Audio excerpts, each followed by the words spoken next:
Tout ce grabuge n'a pas été fait par des vandales.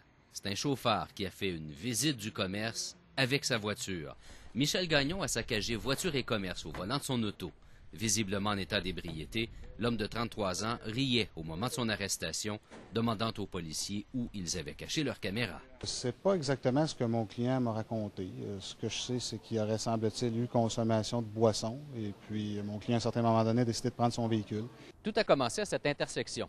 L'individu aurait d'abord percuté une voiture qui était arrêtée à un feu rouge ici, puis se serait emballé ensuite et commencé sa course folle en se rendant démolir l'entrée du poste de police, de l'ancien poste de police situé juste de l'autre côté de cet immeuble. Où à cet endroit-là, il est entré en collision avec les portes d'entrée de l'immeuble. L'homme a quitté les lieux. Le chauffeur est allé pousser avec sa voiture une auto jusque sur cette clôture. Il a ensuite traversé la rue et est entré dans la confiserie. Il est rentré à 3 reprises avec son auto à l'intérieur. Un gros dégât, la vitre défoncée, puis tous les plats, puis les comptoirs, tout à l'envers. Après avoir saccagé le petit commerce, Michel Gagnon a repris la route vers le secteur Saint-Georges. Il n'avait pas encore passé toute son agressivité. Il a fait un autre arrêt dans un bureau d'assurance.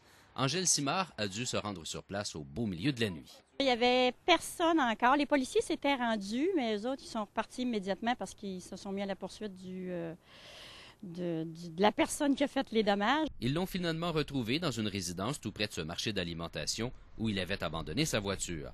Michel Gagnon fait maintenant face à des accusations de méfaits, délit de fuite, conduite dangereuse et conduite avec les capacités affaiblies.